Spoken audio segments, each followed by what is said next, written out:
Good morning, afternoon, and evening, wherever you are, and welcome to another NerdTube review of Lower Decks Season 2, Episode 5, An Embarrassment of Duplers. I'm joined by my normal compatriot, Ensign Zam. How you doing? Um, Hunky dory. How about yourself? Hanging in there. Joined by a newcomer to the our channel here, who he's also, I know he's been involved with a lot of the fan film community. Jim K. Lewis. How are you doing? Oh, doing real good. And Frank. Yeah, but What is that supposed to mean? Frank's uniform is out of place with the background there. Yeah, No, different no, eras, Frank. No. See, I time travel. Oh, okay. Okay. Yes, but the question being, does he have any greased poles? That I don't know. That I probably don't want to know.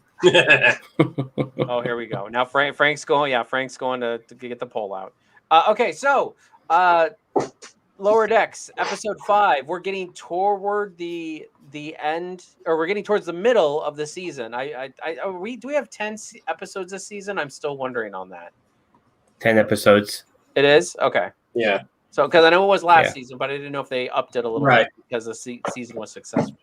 So yeah, so we're about midway through the season. What do you? We'll start we'll start with Frank, Admiral Frank down there, who's hiding behind his ferret. I'm coming. I'm coming back. Really, I am. So what have you thought about this season so far? I know you just recently binge watched the whole thing, so you could join us. Well, it's funny. Tell you. Well, I don't know if I should tell you in case somebody's watching from my institution. But anyways, I binge watched it on one day this week. It started in the morning and just went all the way through. Well, that was on the holiday, right? I mean, yeah. Yes, it was on the holiday. Yes, and it was fantastic. So yeah, it's great. I love it. It's in this week's episode was. I'm watching the character progression, and the as the characters mold and start working together. It's just like any other Star Trek. I always thought, though, I don't think that this particular program had that working period like maybe Next Gen did. Took a while to get into it. I think it just I just jumped right into it, hook, line, and sinker, and it's I enjoy it. Enjoy it a lot. Jim, how are you liking Lower Decks this season so far?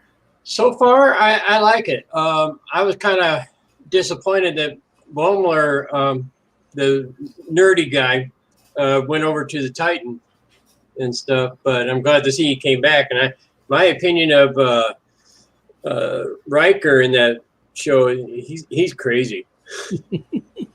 He is really crazy. And I can see Troy sitting off to the side like, "Huh? You're nuts." Yeah. But so far, I like it. So yeah, it's good humor.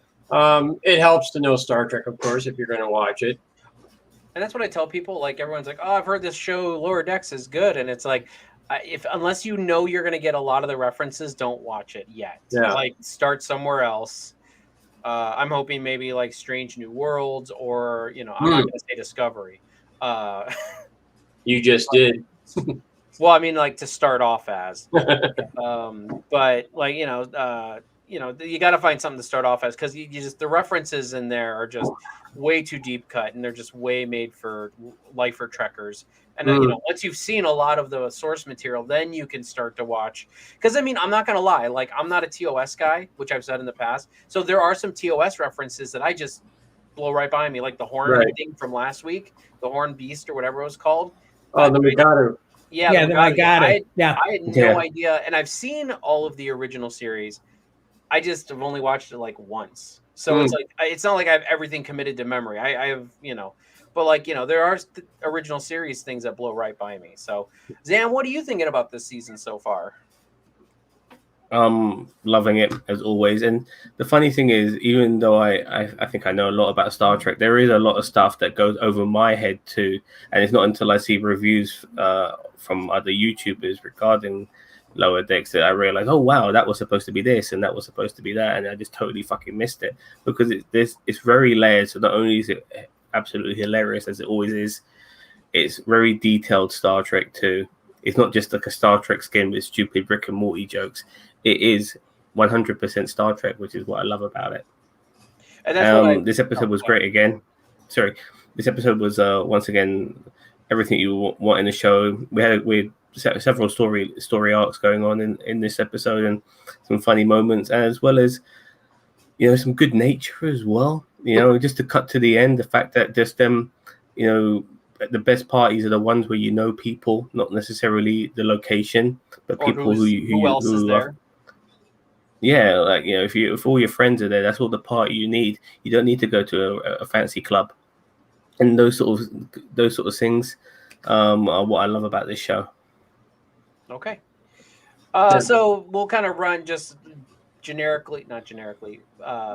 We'll just run through the episode a little bit. So really, this episode had about one main plot and then two minor plots to it.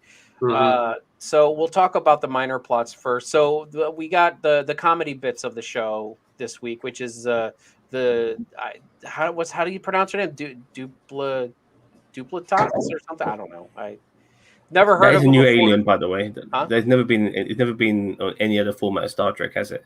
I don't think so. No. Unless it was not on the old series. Not in the animated series or anything, not that I know of. Yeah, they do a lot of deep cuts from the animated series, which is something. Now, the animated series I have not watched, which I really need to because that's the only Trek I've not watched yet. But yeah, so this was kind of just your run-of-the-mill comedy. Like, okay, these guys, whenever you, they're very nervous and very, not standoffish in a bad way, but like whenever you make them uncomfortable or embarrassed, they duplicate. So of course, they say something stupid and they start to multiply in the chain reaction, and then you get like a ship full of pink duplicates. Okay, so I mean, whatever. I don't. Just for Frank and Jim down there, I consider Lower Decks loose cannon. I mean, I know some people say it's very loose. Yeah, like I don't sit there and go, well, how does this fit into the Star Trek timeline? Oh no. Yeah, no.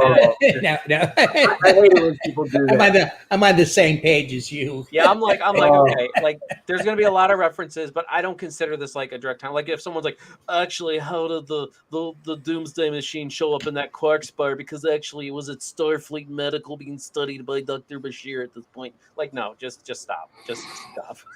For some reason, I saw you with your eyeglasses on, a smoking jacket, and a pipe in your hand when you were doing that. Oh yeah, that's how I spend my weekends.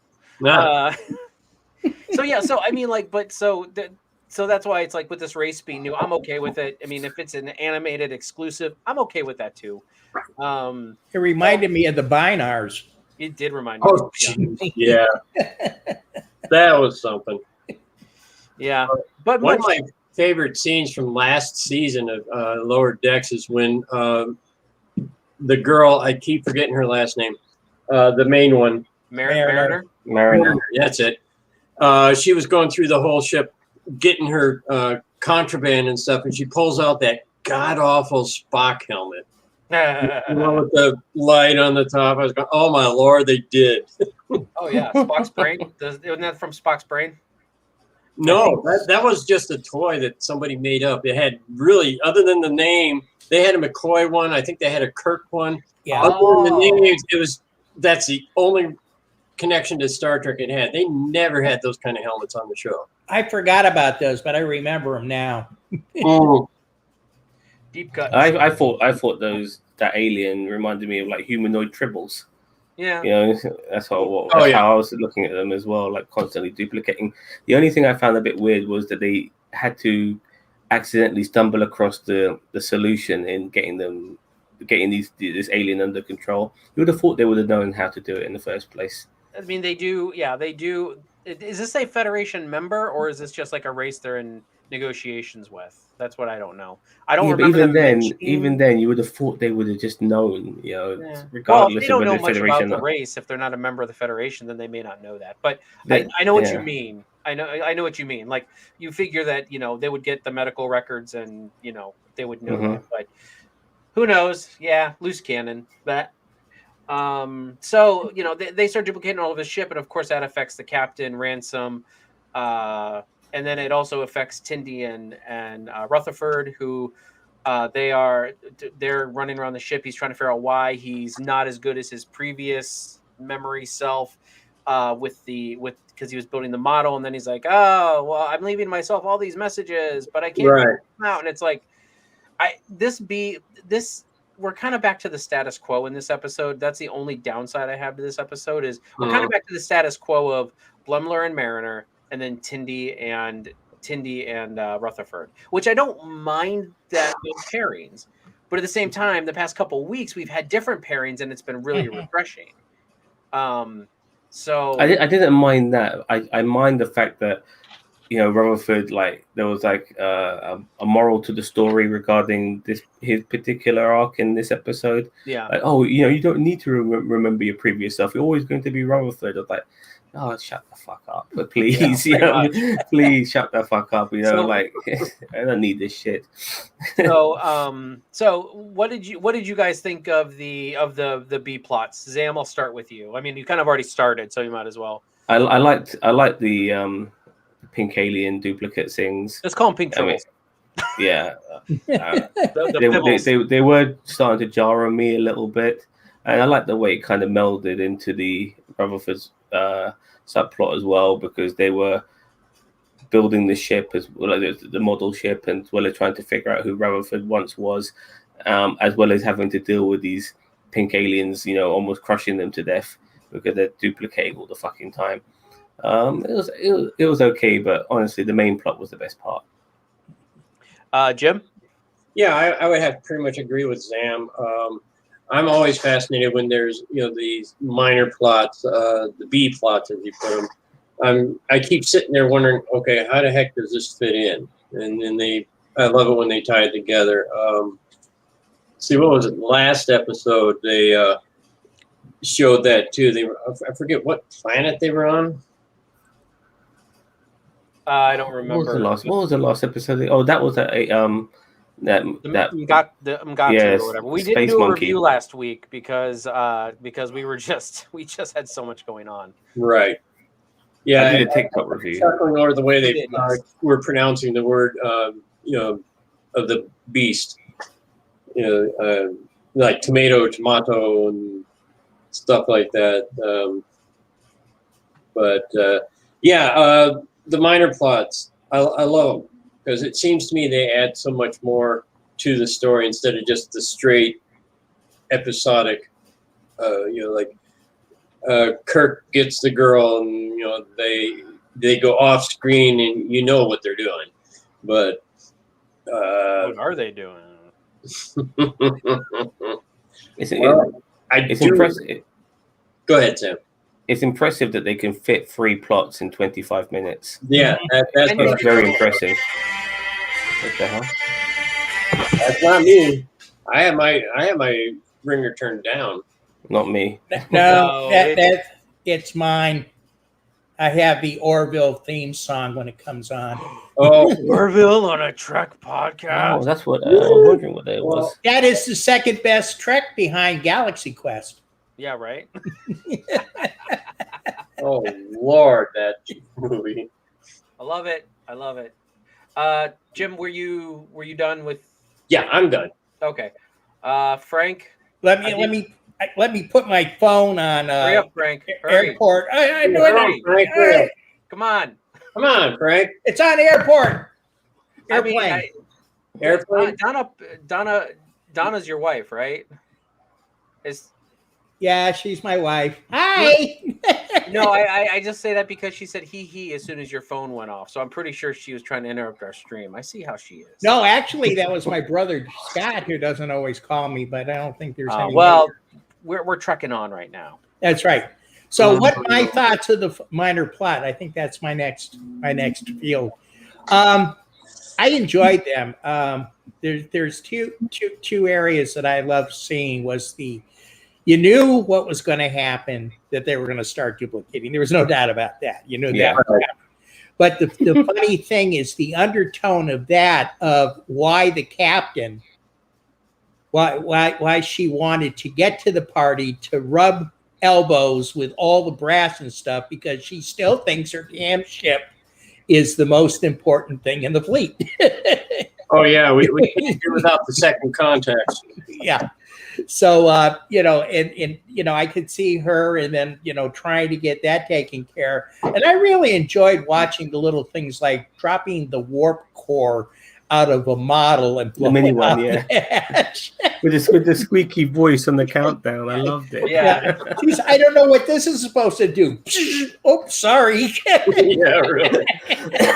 So I enjoy things like that, and things like that just crack me up when I look at it. So yeah, I think they add a lot to it, and it just it's not the absurdity of it. It's just the it's refreshing to see that. It's very refreshing. You know, you're not serious all the time. Gotcha. I thought the two B plots complemented each other pretty well. Oh yeah. I thought that, I mean, they kind of came to a good conclusion. But as I said, I was a little discouraged that it was back to, you know, status quo of cast splitting. And as I said, it's not bad, but next thing I was going to bring up was Daniel Vance's comment earlier says, "You're my number 2. That means you have to grow a beard." That is a quote from the episode, but as you can see, we're all there. We all have beards. We all have beards already, Mhm. so we are ready for our number 2 role. Oh yeah. Well, number 1 technically. And you can be my wingman any day, Daniel Vance. And I'll be yours.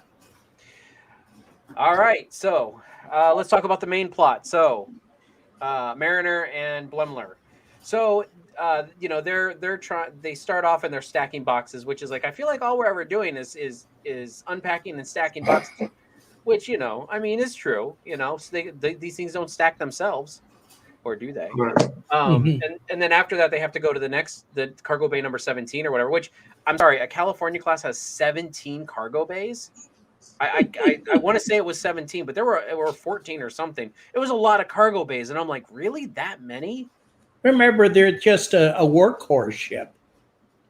I guess, but man, that's a lot of. Even the D probably didn't. I think it had what, like 5 cargo bays. I think the most Something they went like up to that. is 5 or something like that. So yeah, so after that, they realize that they're going to the station. It has this big Starfleet party from every year where all the numero uno captains and admirals and their number 1s are gonna be, you know, there's a big after party for the conference and everything like that. So they want to get in on this action. And so they're thinking, oh, wait a minute. And which, by the way, I know that they said that William, the transporter clone Blemler, should have an invite. But at the same time, it's like, but he's not Riker's number 1. So I found a little bit of hole in their logic there. Maybe he got the invite just because Riker likes him. I don't know. You know, because they're transporter clones. I didn't think it was like captains and their first officers. I thought anyone was able to attend the ship and attend that party except for the Cerritos, which I found really weird because that doesn't feel very Star Trek or Starfleet like. Why would you exclude one particular, you know, vessel? It just makes no sense at all. Zam, loose cannon. That's my explanation for I him. just yeah, I don't know. That for me rubbed me up the wrong way a little bit. So, but yeah, I mean, but the way they made it seem like is that it was all only to me. It seemed like it was only going to be captains and their number 1s. Like that's what they insinuated when he got to the party later on in the episode. But I mean, you might be right. I do remember them saying something about Blemler should be getting an invite or something like that. But I was kind of like, what? Daniel Vance says it was a certain size class and above to enter. There was an off comment at the very end saying that Nova class and above. So even the Nova class gets a shout out here, and then the Cerritos is lower than. Okay, the Nova but class. then why would Freeman and her crew try to even attempt to get into the party if that was the case? Because it was there. Yeah, Freeman's ego. Yeah. Well, Freeman fair enough. was thinking that because they fought off the pack lead, that was her rationale. But I don't know if she. Yeah. So anyway, so they're trying to get in this party. They Brad Blumler poses as William Bremler. I can never say his name right. I always mess it up. And so I just call him Brad. Yeah, Brad. And then he gets in, but Mariner doesn't. And then so Mariner's like, "Oh, I skipped a whole section. I'm sorry." So there's a point where they stop to talk to one of Mariner's friends, and they're transporting some. They tell us where the party is, but you have to transport this merchandise, which it's Data bubble bath. on top of Klingon disruptors, but I think that the android, the Data bubble bath is probably worse than the Klingon disruptors. Let's be real. And they said, "Are you sure some of these aren't lore?" And he said, "Well, some of them might be lore." I remember that. Yeah. I love those And not offhand B4? comments. Before what? And B4 doesn't. B4, from Nemesis, he wasn't in amongst them. So I just thought they would give him a mention his too. own But bubble they bath. No. fair enough. So there's a chase that ensues. They're driving away, I thought it was a little bit weird that the station had its own like freeway or road system inside of it. I've never seen that in any Star Trek media where there's, well, maybe in like the Kelvin. They had vehicles inside it. That's what I'm saying. So Like they have like roadways and vehicles and everything like big that. was that station then? I think it is a big station. They got to get around somehow. I guess, but that's just something that I didn't consider it until this episode. Loose cannon.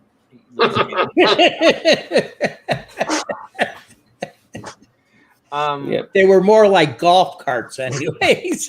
I mean, yeah, you're right. They're like the little Jeep. What are those? The little Tumbler or whatever they're called from Nemesis. They were From right Nemesis, funnily enough, yeah. Oh, geez. Nemesis has been a lot this week. So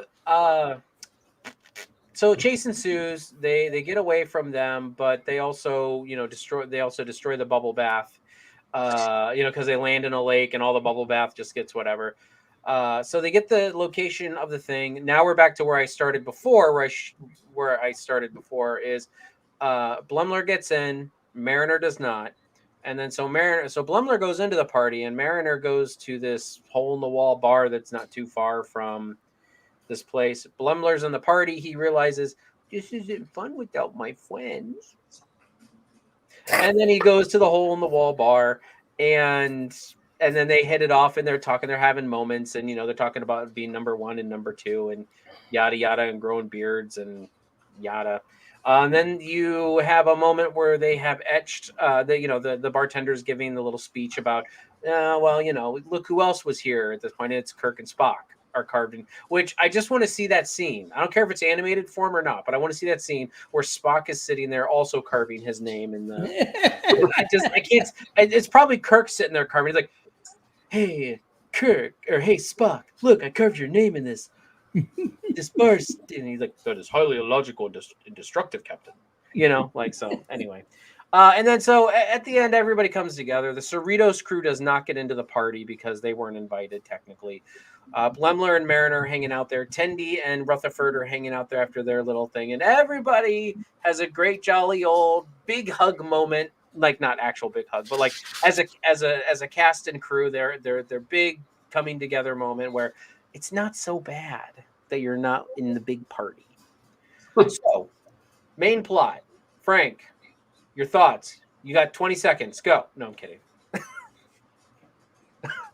Main plot was, of course, fantastic. I love the drive around the chase. I could see that coming. Going through the Vulcan ship.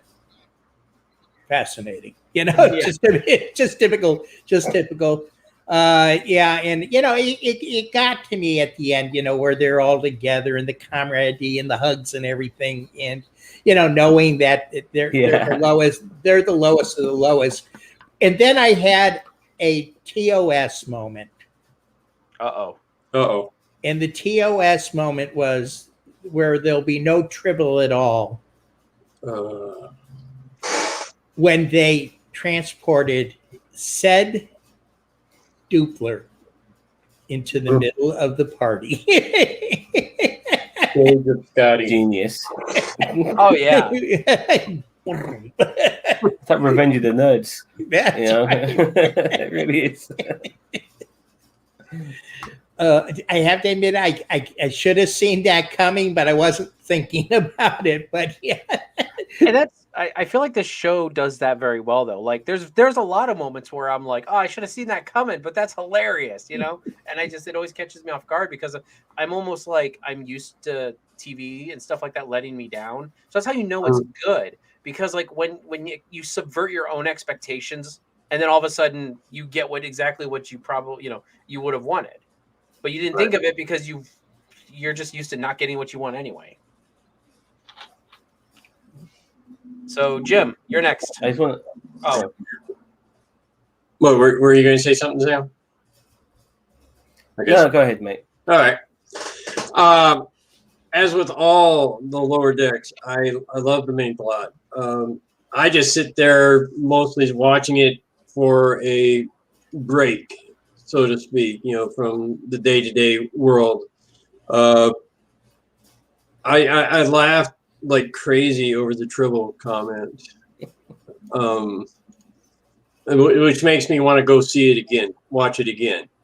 That I love watching Lower Decks. I don't care if people claim it's canon or not, but it seems like you were saying that you never see it coming. What they're going to do. Especially the first time around. And then you see it the second time around, and it's like, yeah, let's see them do it this time. So, I really enjoy Lower Decks. In fact, I was just checking on IMDb, and they have a third season listed. Mhm. So Yeah. I'm going to look. I think it's going to be around for a while. I think Yeah. it will be. In fact, they don't Yeah, I have think any titles on the episodes for the third season, but that's okay. It's something to look forward to. I think Lower Decks out of all, because I'm not gonna lie, my second favorite Trek at this point is Lower Decks. Like, and it's only had a season and a half. I'm Mhm. not gonna lie, like my first is DS9, my second is now Lower Decks. Okay. So it's kind of like this season in a short span has done so well. Yes. Zam, Right. how you feeling about the main plot?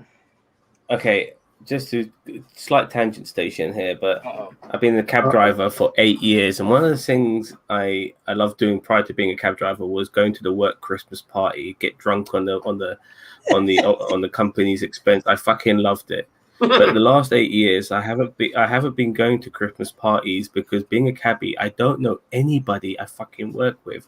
All the people who work in the offices and stuff like that, they know each other, who are in the call centers and shit. But sitting in my car, I don't know fucking anybody I work with, which is why I haven't gone to the last Christmas parties these last 8 years, because it's not going to be fun when you don't know anybody you work with, which is why I could relate to this episode regarding, being in a party. I'd rather be in a danky, dirty little bar than some suave, upmarket fucking party where they're drinking Cristal champagne. I'd rather be a place where you can let your hair down a little bit and make a fool of yourself and just have fun with people you love and And I really related to that, and that's one of the best things about the main plot of this story.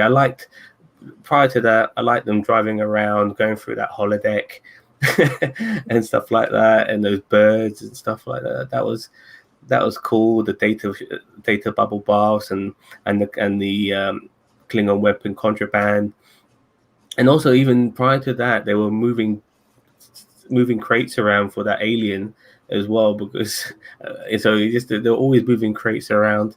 It was good fun, I love the characters. I just something about Lower Decks has really surpassed so many of the other previous Treks for me.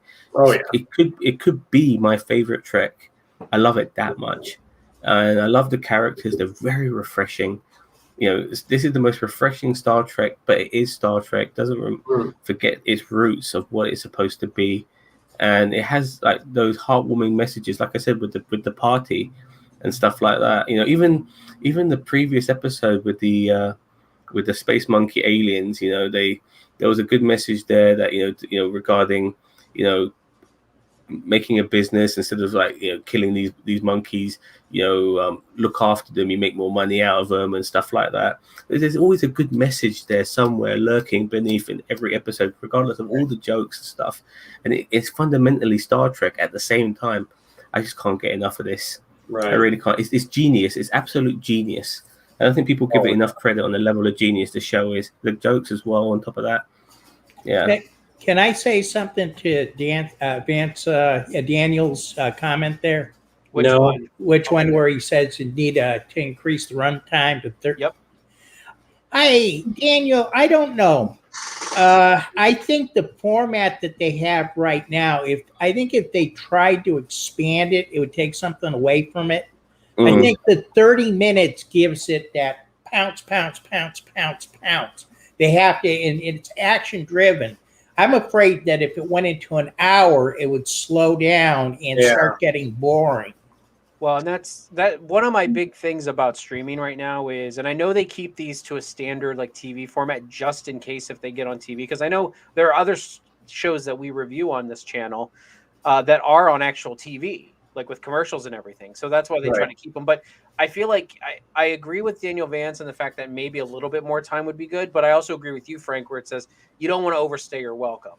Right. And I feel like that in the streaming community right now, episodes need to be as long as they need to be. Yeah. Okay. So, I mean, like if one goes for 35 minutes, but then one's like only 23 minutes, but you still told a full and great open and shut story. Right. That's good storytelling right there. But I don't want them to go to an hour just because we want more Star Trek Lower Decks.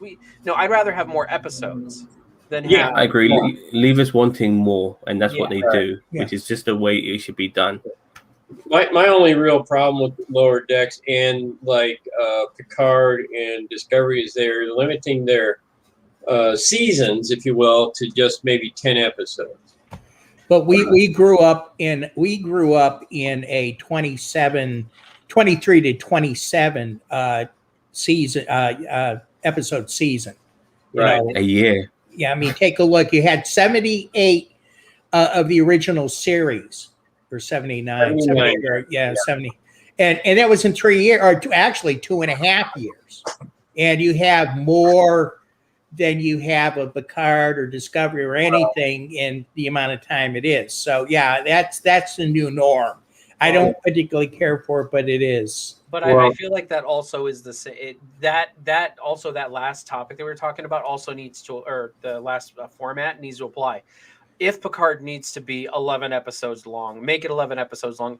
I think we're past the point where we need a 23 episode season with filler. You know what I mean? Like if you can tell the story in 6 episodes, then do it, but make it good.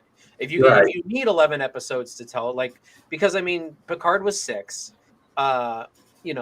Discovery's usually like 12 or 13, I think, or 13 to 15 or something like that. Lower Decks is 10, which honestly I feel like we could use more episodes per season of Lower Decks. Right. Yeah, because it's a half-hour show. So that's why I feel like we really need to look at that more so than what the standard format is. And I get it. Like, that's my brain too. I feel like if I watch something that's 6 episodes long, like Falcon and the Winter Soldier on Marvel's, and I'm like, man, I feel like I'm being robbed. But then I sit back and I look at it and I'm like, but they told a good complete story in those 6 episodes. There was no filler. It was what it needed to be. So go ahead, Sam. Sorry, I didn't mean to interrupt. It's also because like the previous Treks were episodic. They never had this overarching narrative, and it's pretty hard to tell a 23 episode story with a narrative covering all of those episodes in the past. So like at least they're trying to have an overarching story like they're doing with Discovery, like to a degree like they're doing with Lower Decks. But certain things are coming back. They mentioned obviously Boimler having a duplicate, and obviously Shax came back. I'm not sure how you guys feel about Shax coming back. I do love the character of Shax. I was devastated when they killed him off, but bringing him back kind of cheapened things a little bit, especially as they brought a Tamirian fucking security officer the previous episode. But, Yeah, and then Shax is just back the next episode. I'm like, what? I think that was a tongue in cheek the way they did that, because we have seen so much of that throughout the entire Trek the Trek scheme of Spock coming back, Kirk coming back. So I think that they had to throw that in more of a jab at it than anything else. Yeah, but they gave we us don't the tell Sherlock you treatment. why we come back. It's a But even then, we kind of got an idea of why they came back, though. I mean, they gave us the Sherlock treatment with this one by not explaining it, which was all right, whatever. But I would have preferred if Shax was dead, to tell you the truth. Even though I love the character, I love him so much. But it was they should have kept him. They should have kept him dead. You know? I agree, because you know one of my, and I keep on referencing Marvel and comparing this, but I mean, like, one of my favorite characters is Captain America. And then in 2007, they killed Captain America. Like, he was assassinated on the steps of the Capitol Hill. And although I love Captain America, I thought it was great for the character that he was assassinated, you know, and that what came after that. But then they just brought him back later, you know, like, so I really felt like, though, Steve Rogers as Captain America, after everything that happened with Civil War and everything, it was a good end cap, literally, to what they were doing. And that's what I felt like in more comedic terms, like with Shax. I agree with Zam. Like, it was he is a great character. He went out like a badass. Yeah. And then he's just back. Yeah. He's got, yeah. I was emotional when I could believe all that. You know, so many characters have died when Spock died. So many characters have died, Tasha Yar and so on. But when he died, I almost fucking started crying. You know, and I hardly knew the fucker. Zam's a wimp. That's why. Yeah, fair enough. That's why he's a cab driver. Yeah. Well, he's a London cab. He's not a New York London cabbie. Yeah, there it is. Yeah, London cabbie. So they're not as tough. I'd rather see him in Canada with "You're so polite." I'm sorry, you idiot. Get out of my cab. Trust me, I get a lot of tourists, American tourists. Well, I give it the proper British. It depends how they want it, because sometimes I could be the British gentleman, how do you do, and all that, and sometimes I can be the British, fruit and veg market seller.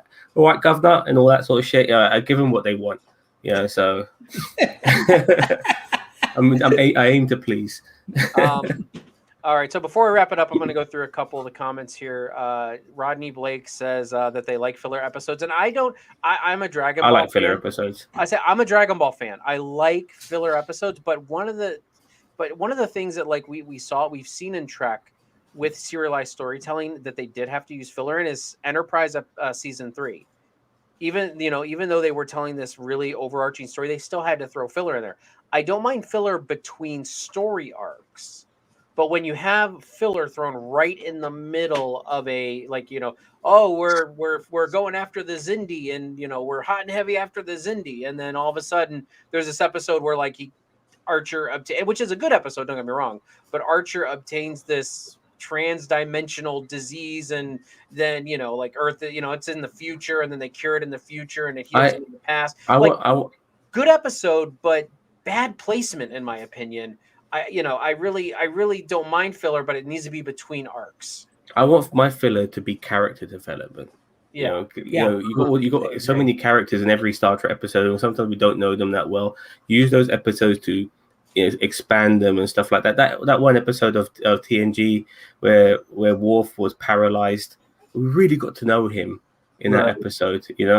Really got to know him and stuff like that, and those are really good filler episodes in my opinion, when you're expanding but I wouldn't consider who the characters are. Anything in TNG I wouldn't consider a filler. All right, but it was still a character development episode, because it wasn't action packed. The guy just couldn't fucking walk, and we had to deal with a proud man who links himself. His ideal is about being able to be strong and look after people and stand up for himself, and he couldn't. And it was really good character development. That's how I like my fillers to be. Yeah. And I've been binge watching Voyager lately. In fact, Voyager was probably my least favorite Star Trek series. But believe it or not, Mommy in Space? What? Mommy in Space? Dude, Zam loves Voyager. I love Voyager. But That's So does Donna. I've been watching it and I've actually started liking it. Oh my god! But there was one. I'm on the 5th season right now. There's one episode where James. Sorry, we can't listen to him anymore. Sorry, he's speaking blasphemy. Let him speak. Let him speak, man. Jason. Did you mute him? Oh, you muted Yeah, him. he did. He muted me. Jerk. But there was one episode where she was talking about her ancestor back in Indiana, and Shannon O'Donnell was her name, and she, they were talking about the what was it, the Millennial Gate. I hated that. Kate Mulgrew played her ancestors. Is that correct? Right. Yeah, she did. Yeah. And Kevin Tighe was the guy that she met up with and eventually married and stuff. That kind of filler episode I like because, like Zam said, it's a character development. You learn more about the character that way. I hated that episode. I'm actually binge watching Voyager right now too. Oh, okay. Just because I am with Trek, I am equal, but I just happen to be at that point where I'm like, okay, I've watched DS9 recently, I've watched Enterprise recently, I've watched TNG recently, and I'm like, I gotta go through Voyager. So. One of my favorite Trek episodes of all time is that Voyager episode where Chakotay is going to different parts of the ship and he's experiencing different timelines in different parts of the ship. I love that episode so fucking much, but it encompasses everything they've done their entire time on Voyager, and it's just great, And also, I mentioned earlier about that space monster which was eating people, this sort of space whale, and you had like that sort of an alien version of Captain Ahab, and everyone's under this trance of this space creature, except for 7 and 9 and the girl with the little kid with the horns on her head. Naomi Wilder. Yeah, Naomi Wilder, because this space monster believes that it's hypnotized people into thinking they're going home, but really he just wants to eat them. Oh yeah, I saw that one. And I thought the best way out of this problem was to kill the fucking monster. But the Doctor, who obviously wasn't under the trance because he's a fucking hologram, reminded us, we've got to be a bit more humane. We don't have to kill this creature and stuff like that. And those are those Trek elements I love so fucking much, because it's not just about shooting your way out of a situation. They're even being diplomatic when it comes to a creature that's trying to fucking eat them. it's brilliant. We're also gonna blow up the space station that can get us home instead of taking 5 seconds and trying to realize how to.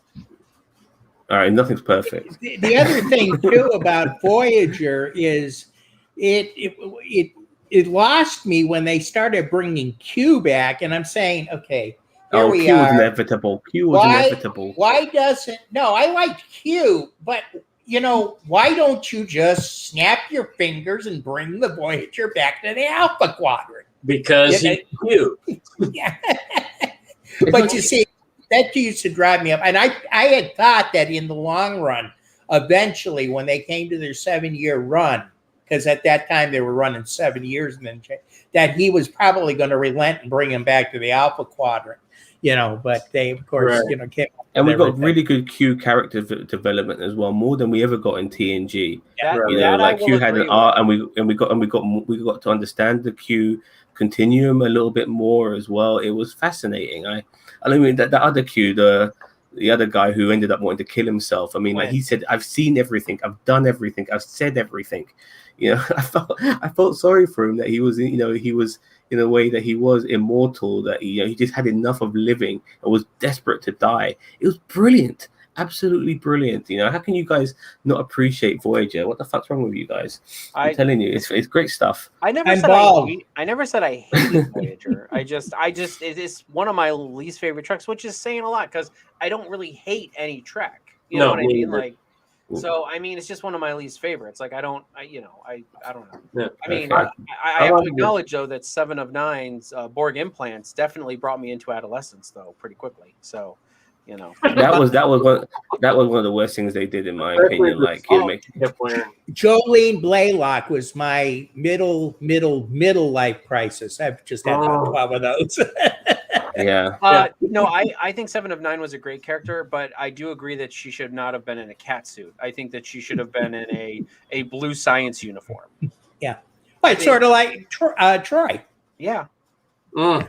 But no, they got to have the cat suits. It's like, oh God, stop. Like, what are you trying to be? Are you really trying to be progressive when they do shit like that, or what? Because when they go down these routes, it's like they when they do these sort of things, it's like, what the fuck are you trying to do? I mean, you're trying to be so advanced, yet you still have to be titulating unnecessarily. You know, it's stupid. They are beautiful people. We don't need to fucking see it like Every that. You know, crevice it's ridiculous. of their body. Like, Yeah.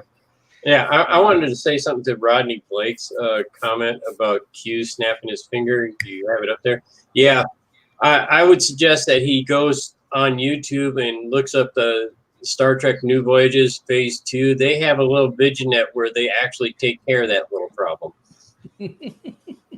Okay. So that kind of wraps it up for the Lower Decks review and the Voyager debate that we